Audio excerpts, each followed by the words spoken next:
TDP Janasena కూటమికి ప్రజల్లో మంచి స్పందన వస్తున్న సమయంలో బీజేపీతో కూటమి కట్టడం ద్వారా దళితులు ముస్లింలు క్రిస్టియన్లు దూరమయ్యే అవకాశం ఉందని ఆ వర్గాలన్నీ కూడా జగన్ కి గంపగుత్తగా మద్దతు పలికే అవకాశం ఉంది అంటున్నారండి రాజకీయ విశ్లేషకులు. వెంకటేశ్వరరావు గారు, బీజేపీతో పొత్తు పెట్టుకోవడం వల్ల టీడీపీ జనసేన కూటమి సెల్ఫ్ గోల్ చేసుకుంది అన్న విమర్శలపై మీరేమంటారు? లేదండి, అది సెల్ఫ్ గోల్ కానే కాదు. నేను మళ్ళా చెప్తున్నాను, అట్లా నెట్టేశారు.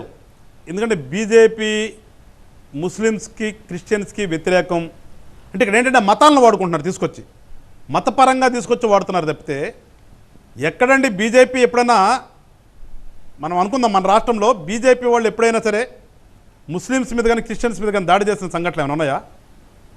లేదు. మీరన్నట్టుగా గుంపగత్తగా వైఎస్ఆర్ పార్టీకి వెళ్తానికి ఏంటి ఇవాళ రాజ్యసభలో కానీ పార్లమెంట్లో కానీ ప్రతి బిల్లుకి బీజేపీ చేస్తున్నటువంటి ప్రతి బిల్లుకి ఈవెన్ ఎన్ఆర్సీ అనేది చెప్తారు, అదేందుకు పూర్తిగా జనం కూడా తెలియదు, దానికి కూడా వాళ్ళు సపోర్ట్ చేశారు కదా. Building a business in India is an adventure sport. And if you're a woman founder, then it's double the challenge. I come from a very orthodox Marwari business family where girls don't normally work for other people. When I started out, pet care was not really an industry. I come from a family of entrepreneurs, so starting something on my own was a no-brainer. I started the company as a marketplace for people to go and book private jets. It has taken many years and trying. As a woman founder, I would say take small steps. It's been about building a brand and a category from scratch.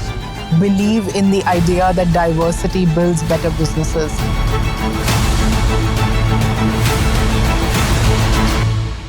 We can't leave women behind all over again. This and more. Streaming on News 9+. మరి అలాంటప్పుడు వైఎస్ఆర్ పార్టీని ఎట్లా నమ్ముతారు? ఉండాలి కదా కొంచెమైనా ఆలోచన.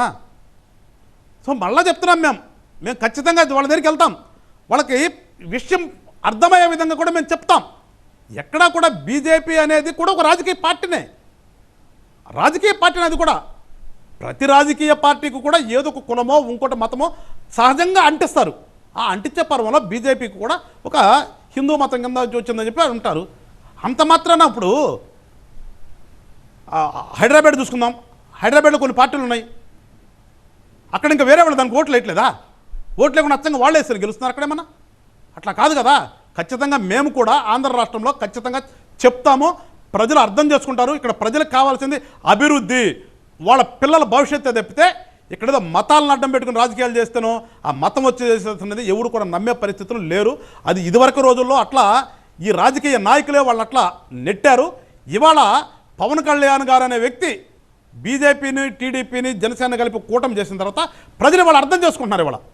ఎందుకంటే జనసేన పార్టీ నాయకుడు పవన్ కళ్యాణ్ గారి మీద ఉన్నటువంటి నమ్మకం, ఈయన ఖచ్చితంగా ప్రజల కోసమే అనేది ఎప్పుడైతే నమ్ముతున్నారో ఖచ్చితంగా పార్టీ కూడా బీజేపీ అనేది కూడా ఒక రాజకీయ పార్టీనే జనానికి మంచి చేస్తేనే ఆలోచనతో ఉన్నారు తప్పితే ఎక్కడైనా కూడా ఇదేదో మతోన్మాదంతో వీళ్ళు ఏదో చెప్పినట్టుగా వాళ్ళ మాటలని అలా అనుకున్నట్టుగా సెల్ఫ్ గోల్ అనేది నథింగ్.